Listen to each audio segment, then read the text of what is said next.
Volume 4, The Age of Faith, Part 2, by Will Durant. Continued. Cassette 8, Side 2. The feudal army was the feudal hierarchy organized by ties of feudal allegiance and strictly stratified according to grades of nobility. Princes, dukes, marquises, counts, and archbishops were generals. Barons, seigneurs, bishops, and abbots were captains. Knights or chevaliers were cavalrymen. Squires were servitors to barons or knights. Men-at-arms, the militia of communes or villages, fought as infantry. Behind the feudal army, as we see it in the Crusades, a crowd of varlets followed on foot, without officers or discipline.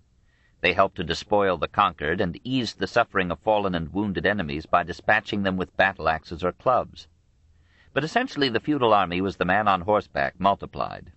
Infantry, insufficiently mobile, had lost its preeminence since Hadrianople in 378, and would not regain it till the 14th century. Cavalry was the battle-arm of chivalry. They and the cavalier, the chevalier, and the caballero took their names from the horse. The feudal warrior used lance and sword or bow and arrow. The knight enlarged his ego to include his sword, and gave it an affectionate name, though doubtless it was the trouvère who called Charlemagne's sword Joyeuse, Roland's Durandel, and Arthur's Excalibur. The bow had many forms. It might be a simple short bow drawn at the breast, or a long bow aimed from the eye and ear, or a crossbow, in which the cord, drawn taut in the groove of a stock, was suddenly released, sometimes by a trigger, and propelled a missile of iron or stone. The crossbow was old. The longbow was first prominently used by Edward I, from 1272 to 1307, in his wars with the Welsh. In England, archery was the main element in military training, and a leading element in sport. The development of the bow began the military debacle of feudalism. The knight scorned to fight on foot, but the archers killed his horse and forced him to uncongenial ground. The final blow to feudal military power would come in the 14th century, with gunpowder and cannon, which, from a safe distance, killed the armored knight and shattered his castle.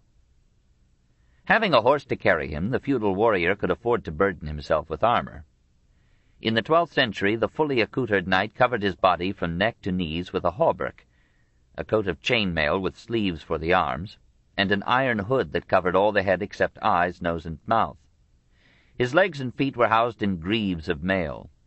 In combat he further capped himself with a steel helmet, whose nasal, a projecting iron blade, guarded the nose. The visored casque and armor of metal plates appeared in the 14th century as defense against the long or crossbow, and continued till the 17th. Then nearly all armor was abandoned for the advantages of mobility.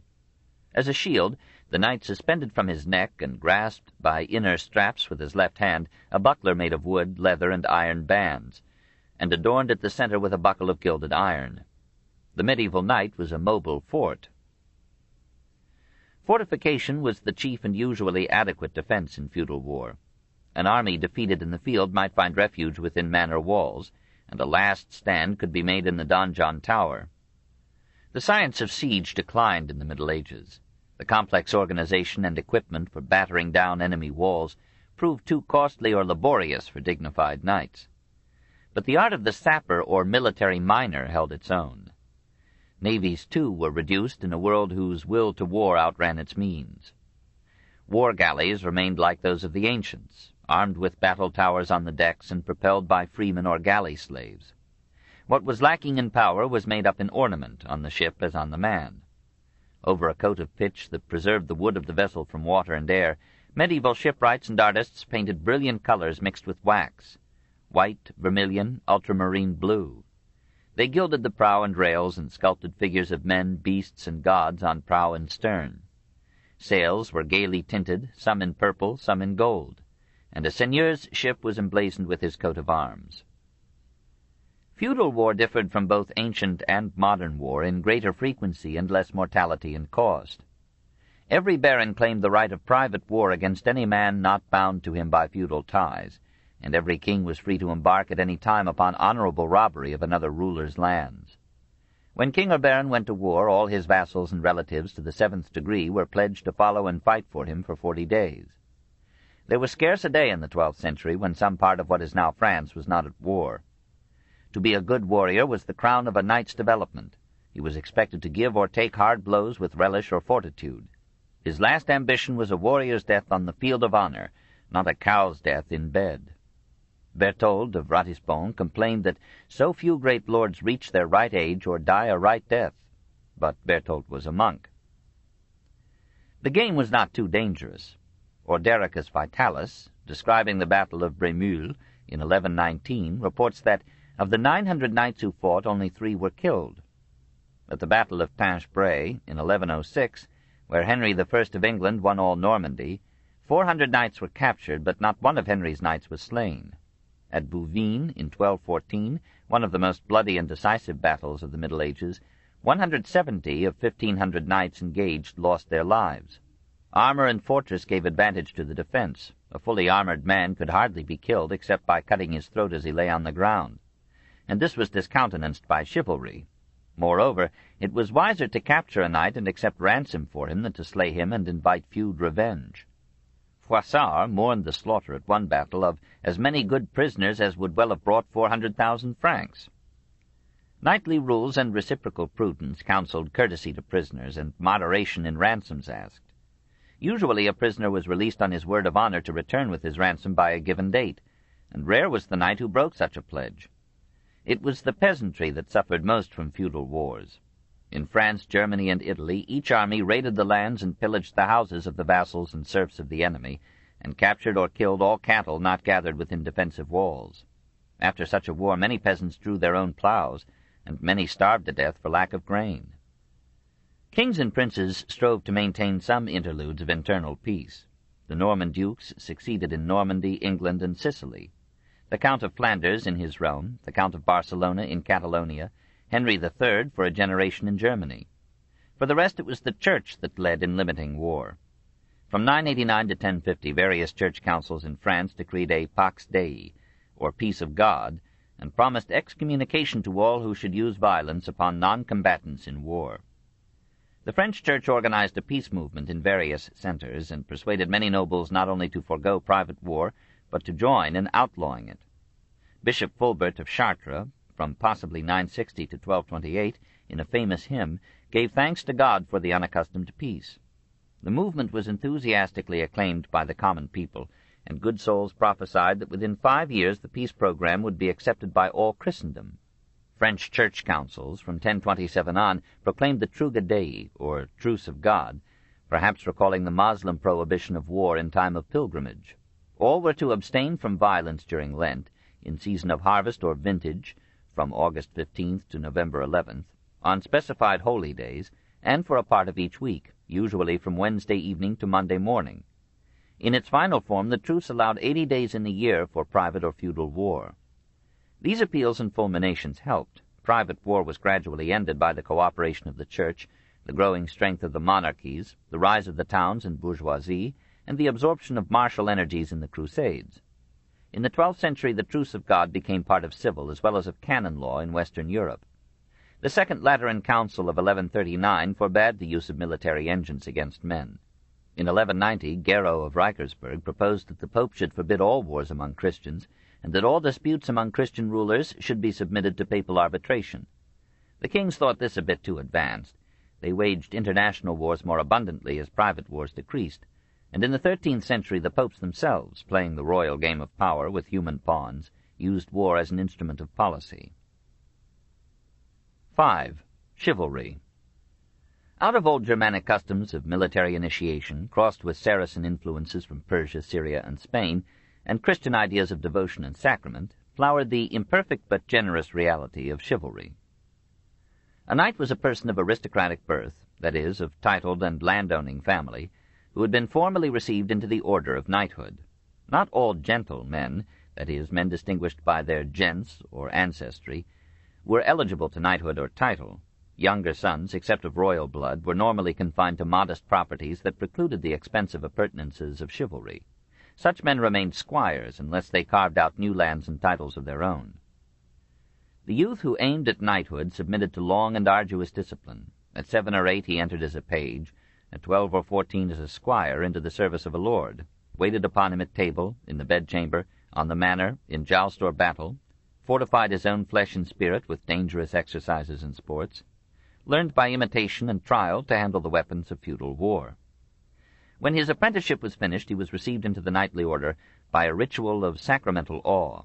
The candidate began with a bath as a symbol of spiritual, perhaps as a guarantee of physical, purification. Hence he could be called a Knight of the Bath, as distinguished from those Knights of the Sword who had received their accolade on some battlefield as immediate reward for bravery.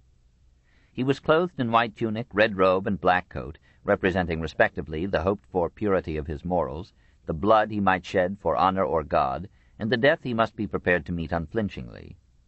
For a day he fasted. He passed a night at church in prayer, confessed his sins to a priest, attended Mass, received communion, heard a sermon on the moral, religious, social, and military duties of a knight, and solemnly promised to fulfill them. He then advanced to the altar with a sword hanging from his neck. The priest removed the sword, blessed it, and replaced it upon his neck. The candidate turned to the seated lord from whom he sought knighthood, and was met with a stern question. "For what purpose do you desire to enter the order? If to be rich, to take your ease, and be held in honor without doing honor to knighthood, you are unworthy of it, and would be to the order of knighthood what the simoniacal clerk is to the prelacy." The candidate was prepared with a reassuring reply. Knights or ladies then clothed him in knightly array of hauberk, cuirass or breastplate, armlets, gauntlets, or armored gloves, sword, and spurs. Gold spurs were the sign of a knight, silver spurs of a squire. To win his spurs of gold meant to attain knighthood. The lord, rising, gave him the accolade, that is, on the neck, 3 blows with the flat of the sword upon the neck or shoulder, and sometimes a slap on the cheek, as symbols of the last affronts that he might accept without redress, and dubbed him with the formula, "In the name of God, St. Michael, and St. George, I make thee knight." The new knight received a lance, a helmet, and a horse. He adjusted his helmet, leaped upon his horse, brandished his lance, flourished his sword, rode out from the church, distributed gifts to his attendants, and gave a feast for his friends. He was now privileged to risk his life in tournaments that would train him still further in skill, endurance, and bravery. Begun in the 10th century, the tournament flourished above all in France, and sublimated some part of the passions and energies that disordered feudal life. It might be proclaimed through a herald, by a king or a great lord, to celebrate the ordination of a knight, the visit of a sovereign, or the marriage of royal blood. The knights who offered to take part came to the appointed town, hung their armorial bearings from the windows of their rooms, and affixed their coats of arms to castles, monasteries, and other public places. Spectators examined these and were free to lodge complaint of wrong done by any intending participant. Tournament officials would hear the case and disqualify the guilty. There was then a blot on his scutcheon, or shield. To the excited gathering came horse-dealers to equip the knight, haberdashers to clothe him and his horse in fit array, moneylenders to ransom the fallen, fortune-tellers, acrobats, mimes, troubadours and trouvères, wandering scholars, women of loose morals, and ladies of high degree. The whole occasion was a colorful festival of song and dance, trysts and brawls, and wild betting on the contests. A tournament might last almost a week, or but a day. At a tournament in 1285, Sunday was a day of assembly and fete. Monday and Tuesday were given to jousts. Wednesday was a day of rest. Thursday saw the tourney that gave its name to the tournament. The lists or field of battle were a town square or an outlying open space, partly enclosed by stands and balconies from which the richer gentry, clothed in all the splendor of medieval costume, watched the fray. Commoners stood on foot around the field. The stands were decorated with tapestries, drapes, pennants, and coats of arms.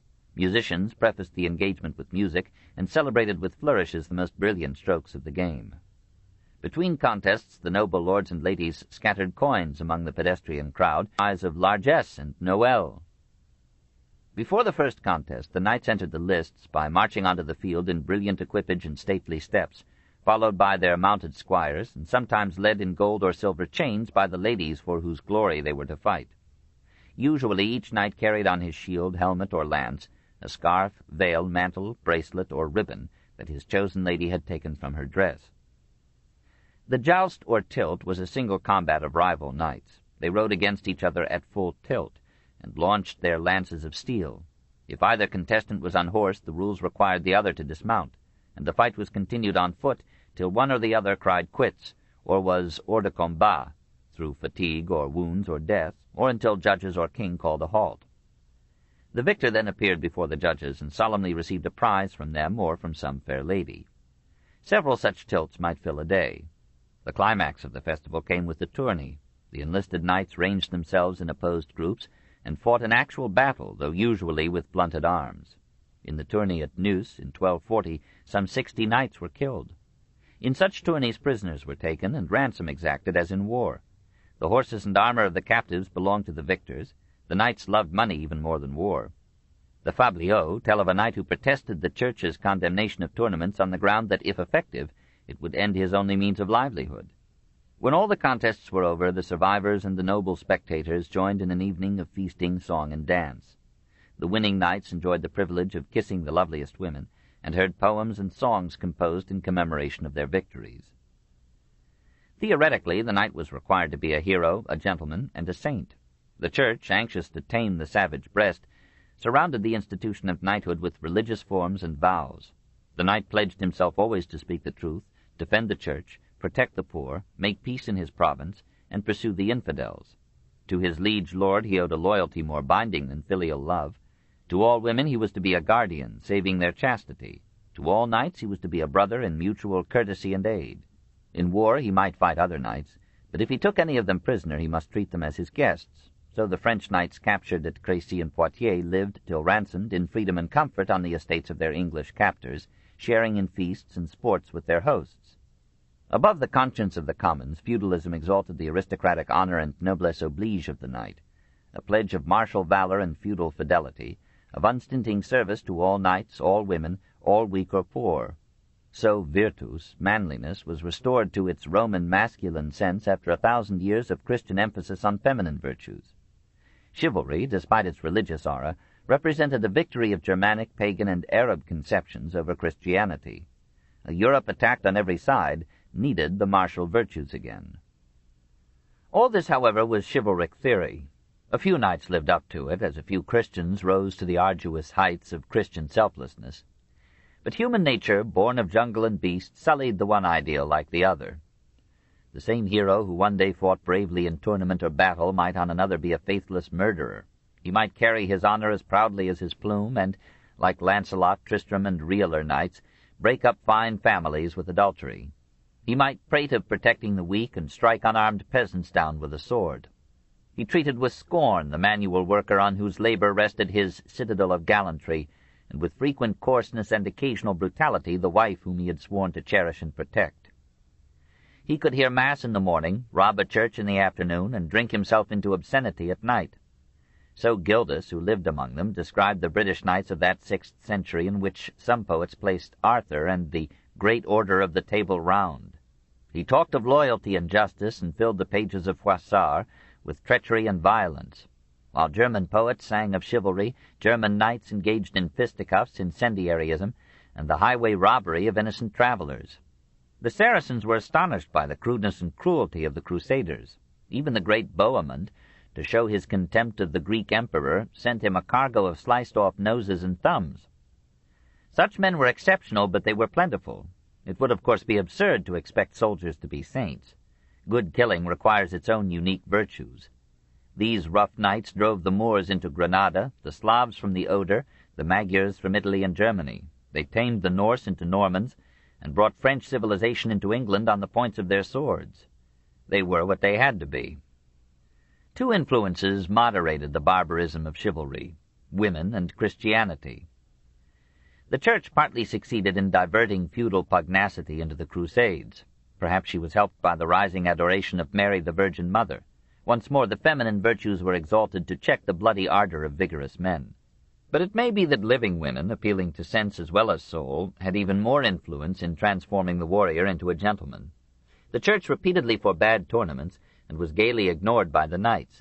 The ladies attended tournaments, and were not ignored. The Church frowned upon the role of women in tournaments and in poetry. The conflict arose between the morals of noble ladies and the ethics of the Church, and in the feudal world the ladies and the poets won. Romantic love, that is, love that idealizes its object, has probably occurred in every age, in degree loosely corresponding with the delay and obstacles between desire and fulfillment. Until our own age it was rarely the cause of marriage, and if we find it quite apart from marriage when knighthood was in flower, we must view that condition as more normal than our own. In most ages, and above all in feudalism, women married men for their property and admired other men for their charm. Poets, having no property, had to marry at low level or love at long range, and they aimed their fairest songs at inaccessible dames. The distance between lover and beloved was usually so great that even the most passionate poetry was taken as only a pretty compliment, and a well-mannered lord rewarded poets for inditing amorous verses to his wife. So the Viscount of Beau continued his hospitality and favors to the troubadour Pierre Vidal, after Pierre addressed love poems to the Viscountess, even after Pierre had tried to seduce her, though this was a degree of amiability not usually to be presumed upon.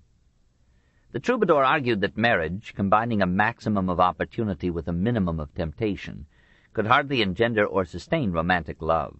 Even the pious Dante seems never to have dreamed of addressing love poems to his wife, or to have found any unseemliness in addressing them to another woman, single or married. The knight agreed with the poet that knightly love had to be for some other lady than his own wife, usually for the wife of another knight. Most knights, though we must not often suspect them of marital fidelity, laughed at courtly love, resigned themselves in time to their mates, and consoled themselves with war. We hear of knights turning cold ears to ladies offering romance. Roland, in the Chanson, died with scarce a thought of his affianced bride Aude, who would die of grief on hearing of his death. Women, too, were not all romantic, but from the 12th century it became a convention with many of them that a lady should have a lover, platonic or Byronic, added to her husband. If we may believe the medieval romances, the knight was pledged to the devoir or service of the lady who had given him her colors to wear. She could impose dangerous exploits to test or distance him, and if he served her well, she was expected to reward him with an embrace, or better. This is the guerdon that he claimed. To her he dedicated all his feats of arms. It was her name that he invoked in the crises of combat or the breath of death. Here again feudalism was not a part of Christianity, but its opposite and rival. Women, theologically so stinted in love, asserted their freedom and molded their own moral code. The worship of woman in the flesh competed with the adoration of the Virgin. Love proclaimed itself an independent principle of worth and offered ideals of service, norms of conduct, scandalously ignoring religion even when borrowing its terms and forms.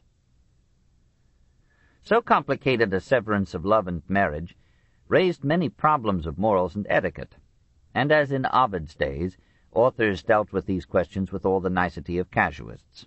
Sometime between 1174 and 1182, one Andreas Capellanus, Andrew the chaplain, composed a Tractatus de Amore e de Amoris Remedio, treatise on love and its cure, in which, among other matters, he laid down the code and principles of courtly love. Andrew limits such love to the aristocracy. He unblushingly assumes that it is the illicit passion of a knight for another knight's wife, but considers its distinguishing characteristic as the homage, vassalage, and service of the man to the woman. This book is the chief authority for the existence of medieval courts of love, in which titled ladies answered queries and handed down decisions about l'amour courtois. In Andrew's time, if we may credit his account, the leading lady in this procedure was the Princess Poetess Marie, Countess of Champagne. A generation earlier it had been her mother, the most fascinating woman in feudal society, Eleanor, Duchess of Aquitaine, sometime Queen of France, and later of England. Occasionally, according to the Tractatus, mother and daughter presided together as judges in the court of love at Poitiers. Andrew knew Marie well, served as her chaplain, and apparently wrote his book to publish her theories and judgments of love. Love, he says, teaches everyone to abound in good manners.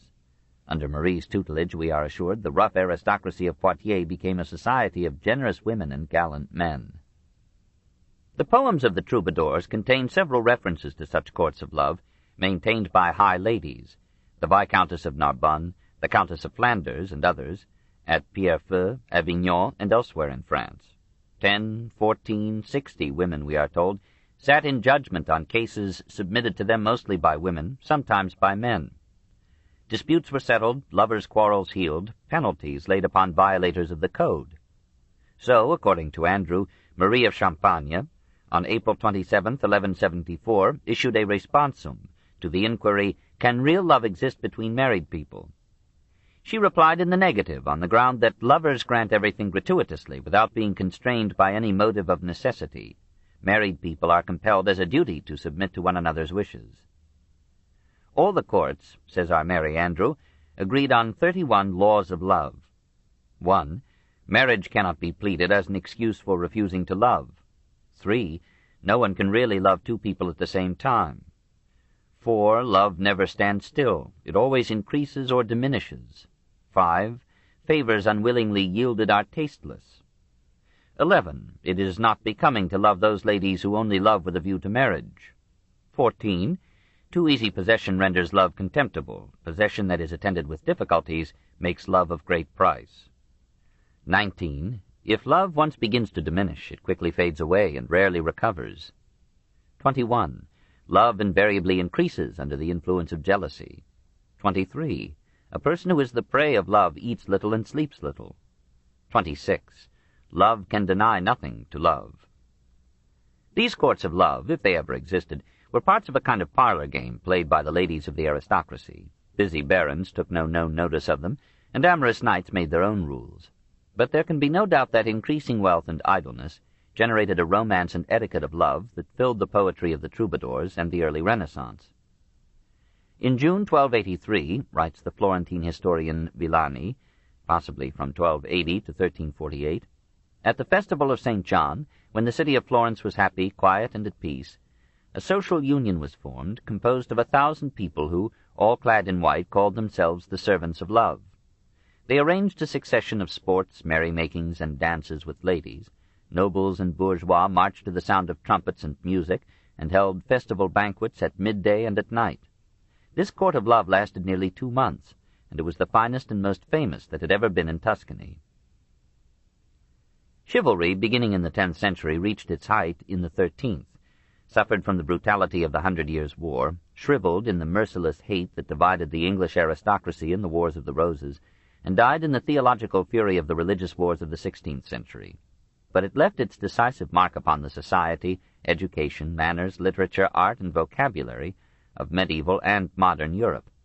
The orders of knighthood, of the Garter, the Bath, the Golden Fleece, multiplied to the number of 234 in Britain, France, Germany, Italy, Spain. And schools like Eton, Harrow, and Winchester combined the chivalric ideal with liberal education in the most effective training of mind and will and character in pedagogical history. As the knight learned manners and gallantry at the court of noble or king, so he transmitted something of this courtoisie to those below him on the social scale. Modern politeness is a dilution of medieval chivalry. The literature of Europe flourished, from the Chanson de Roland to Don Quixote, by treating knightly characters and themes, and the rediscovery of chivalry was one of the exciting elements in the romantic movement of literature in the 18th and 19th centuries. Whatever its excesses and absurdities in literature, however far chivalry in fact fell short of its ideals, it remains one of the major achievements of the human spirit, an art of life more splendid than any art.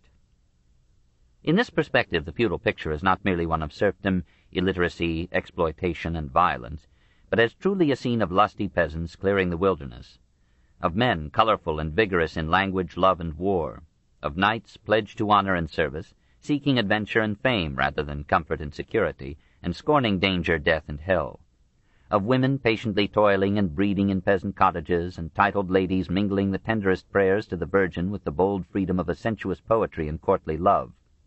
Perhaps feudalism did more than Christianity to raise the status of woman. The great task of feudalism was to restore political and economic order to Europe after a century of disruptive invasions and calamities. It succeeded, and when it decayed, modern civilization rose upon its ruins and its legacy. The Dark Ages are not a period upon which the scholar can look with superior scorn. He no longer denounces their ignorance and superstition, their political disintegration, their economic and cultural poverty. He marvels rather that Europe ever recovered from the successive blows of Goths, Huns, Vandals, Moslems, Magyars, and Norse, and preserved through the turmoil and tragedy so much of ancient letters and techniques. He can feel only admiration for the Charlemagnes, Alfreds, Olafs, and Ottos, who forced an order upon this chaos, for the Benedicts, Gregories, Bonifaces, Columbas, Alcuins, Brunos, who so patiently resurrected morals and letters out of the wilderness of their times, for the prelates and artisans that could raise cathedrals, and the nameless poets that could sing between one war or terror and the next. State and church had to begin again at the bottom, as Romulus and Numa had done 1,000 years before, and the courage required to build cities out of jungles and citizens out of savages was greater than that which would raise Chartres, Amiens, and Reims, or cooled Dante's vengeful fever into measured verse. Book 5. The Climax of Christianity, 1095 to 1300. Chapter 23. The Crusades, 1095 to 1291. 1. Causes. The Crusades were the culminating act of the medieval drama, and perhaps the most picturesque event in the history of Europe and the Near East. Now at last, after centuries of argument, the two great faiths, Christianity and Mohammedanism, resorted to man's ultimate arbitrament, the supreme court of war. All medieval development, all the expansion of commerce and Christendom, all the fervor of religious belief, all the power of feudalism and glamour of chivalry came to a climax in a 200 years' war for the soul of man and the profits of trade. The first proximate cause of the Crusades, from the Spanish Cruzada, marked with the cross, was the advance of the Seljuk Turks. The world had adjusted itself to Moslem control of the Near East. The Fatimids of Egypt had ruled mildly in Palestine, and barring some exceptions, the Christian sects there had enjoyed a wide liberty of worship. Al-Hakim, the mad caliph of Cairo, had destroyed the Church of the Holy Sepulchre in 1010, but the Mohammedans themselves had contributed substantially to its restoration. In 1047, the Moslem traveler Nasir-i Khosru described it as a most spacious building, capable of holding 8,000 persons and built with the utmost skill. Inside, the church is everywhere adorned with Byzantine brocade, worked in gold, and they have portrayed Jesus, peace be upon him, riding upon an ass. This was but one of many Christian churches in Jerusalem. Christian pilgrims had free access to the holy places. A pilgrimage to Palestine had long been a form of devotion or penance. Everywhere in Europe one met palmers, who, as a sign of pilgrimage accomplished, wore crossed palm leaves from Palestine. Such men, said Piers Plowman, had leave to lie all their lives thereafter. But in 1070, the Turks took Jerusalem from the Fatimids, and pilgrims began to bring home accounts of oppression and desecration. An old story, not verifiable, relates that one wayfarer, Peter the Hermit, brought to Pope Urban II from Simeon, Patriarch of Jerusalem, a letter detailing the persecution of Christians there and imploring papal aid, this in 1088. The second proximate cause of the Crusades was the dangerous weakening of the Byzantine Empire. For 7 centuries it had stood at the crossroads of Europe and Asia, holding back the armies of Asia and the hordes of the steppes. Now its internal discords, its disruptive heresies, its isolation from the West by the schism of 1054, left it too feeble to fulfill its historic task. While the Bulgars, Patzinaks, Cumans, and Russians assaulted its European gates, the Turks were dismembering its Asiatic provinces. In 1071, the Byzantine army was almost annihilated at Manzikert. The Seljuks captured Edessa, Antioch in 1085, Tarsus, even Nicaea, and gazed across the Bosporus at Constantinople itself. The Emperor Alexius I, from 1081 to 1118, saved a part of Asia Minor by signing a humiliating peace, but he had no military means of resisting further attack. If Constantinople should fall, all Eastern Europe would lie open to the Turks, and the victory of Tours in 732 would be undone. Forgetting theological pride, Alexius sent delegates to Urban II and the Council of Piacenza, urging Latin Europe to help him drive back the Turks. It would be wiser, he argued, to fight the infidels on Asiatic soil than wait for them to swarm through the Balkans to the western capitals. The third proximate cause of the Crusades was the ambition of the Italian cities, Pisa, Genoa, Venice, Amalfi, to extend their rising commercial power. When the Normans captured Sicily from the Moslems from 1060 to 1091, and Christian arms reduced Moslem rule in Spain from 1085 onward, the western Mediterranean was freed for Christian trade. The Italian cities, as ports of exit for domestic and transalpine products, grew rich and strong and planned to end Moslem ascendancy in the eastern Mediterranean and open the markets of the Near East to West European goods. We do not know how close these Italian merchants were to the ear of the Pope. The final decision came from Urban himself. Other popes had entertained the idea. Gerbert, as Sylvester II, had appealed to Christendom to rescue Jerusalem, and an abortive expedition had landed in Syria circa 1001. Gregory VII, amid his consuming strife with Henry IV, had exclaimed, "I would rather expose my life in delivering the holy places than reign over the universe." That quarrel was still hot when Urban presided over the Council of Piacenza in March of 1095. He supported the plea of Alexius's legates there, but counseled delay till a more widely representative assembly might consider a war against Islam. He was too well informed to picture victory as certain in so distant an enterprise. He doubtless foresaw that failure would seriously damage the prestige of Christianity in the Church. Probably he longed to channel the disorderly pugnacity of feudal barons and Norman buccaneers into a holy war to save Europe and Byzantium from Islam. He dreamed of bringing the Eastern Church again under papal rule, and visioned a mighty Christendom united under the theocracy of the popes, with Rome once more the capital of the world. It was a conception of the highest order of statesmanship. From March to October of 1095 he toured northern Italy and southern France, sounding out leaders and ensuring support. At Clermont in Auvergne the historic council met, and though it was a cold November, thousands of people came from 100 communities, pitched their tents in the open fields, gathered in a vast assemblage that no hall could hold, and throbbed with emotion as their fellow Frenchman Urban, raised on a platform in their midst, addressed to them in French the most influential speech in medieval history. O race of Franks, race beloved and chosen by God! From the confines of Jerusalem and from Constantinople a grievous report has gone forth that an accursed race, wholly alienated from God, has violently invaded the lands of these Christians and has depopulated them by pillage and fire. They have led away a part of the captives into their own country, and a part they have killed by cruel tortures. They destroy the altars, after having defiled them with their uncleanliness.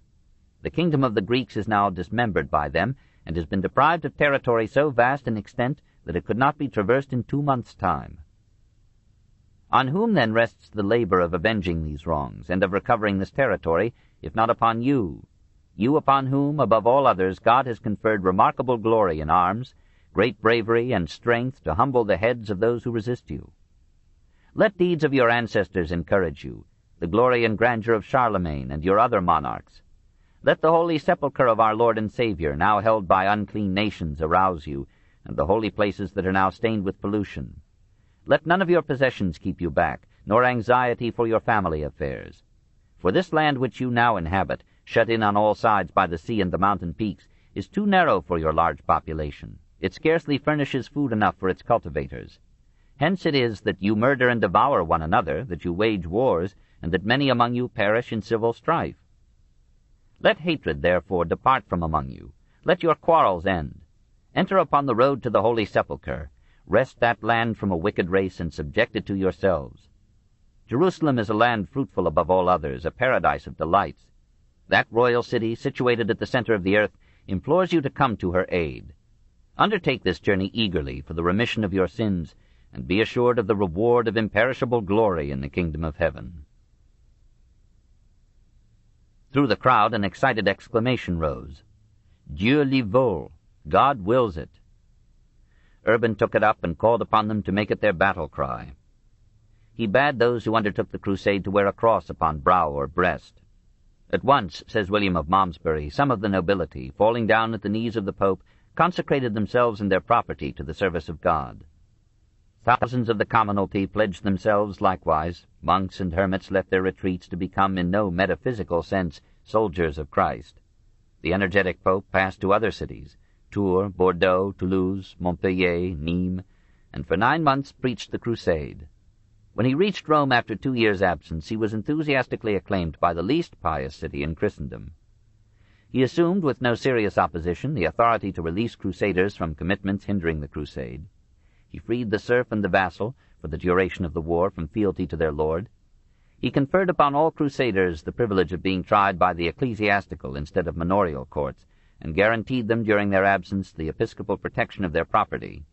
He commanded, though he could not quite enforce, a truce to all wars of Christians against Christians. He established a new principle of obedience above the code of feudal loyalty. Now more than ever, Europe was made one. Urban found himself the accepted master, at least in theory, of Europe's kings. All Christendom was moved as never before, as it feverishly prepared for the Holy War. 2. The First Crusade, 1095 to 1099. Extraordinary inducements brought multitudes to the standard. A plenary indulgence, remitting all punishments due to sin, was offered to those who should fall in the war. Serfs were allowed to leave the soil to which they had been bound. Citizens were exempted from taxes. Debtors enjoyed a moratorium on interest. prisoners were freed and sentences of death were commuted by a bold extension of papal authority to life service in Palestine. Thousands of vagrants joined in the sacred tramp. Men tired of hopeless poverty, adventurers ready for brave enterprise, younger sons hoping to carve out fiefs for themselves in the East, merchants seeking new markets for their goods, knights whose enlisting serfs had left them laborless, timid spirits shunning taunts of cowardice, joined with sincerely religious souls to rescue the land of Christ's birth and death. Propaganda, of the kind customary in war, stressed the disabilities of Christians in Palestine, the atrocities of Muslims, the blasphemies of the Mohammedan creed. Muslims were described as worshipping a statue of Mohammed, and pious gossip related how the prophet, fallen in an epileptic fit, had been eaten alive by hogs. Fabulous tales were told of Oriental wealth and of dark beauties waiting to be taken by brave men. Such a variety of motives could hardly assemble a homogeneous mass capable of military organization. In many cases, women and children insisted upon accompanying their husbands or parents, perhaps with reason, for prostitutes soon enlisted to serve the warriors. Urban had appointed the month of August 1096 as the time of departure, but the impatient peasants who were the first recruits could not wait. One such host, numbering some 12,000 persons, of whom only 8 were knights, set out from France in March under Peter the Hermit and Walter the Penniless, or Gautier sans avoir. Another, perhaps 5,000 strong, started from Germany under the priest Gottschalk. A third advanced from the Rhineland under Count Emico of Leiningen. It was chiefly these disorderly bands that attacked the Jews of Germany and Bohemia, rejected the appeals of the local clergy and citizenry, and degenerated for a time into brutes, phrasing their bloodlust in piety.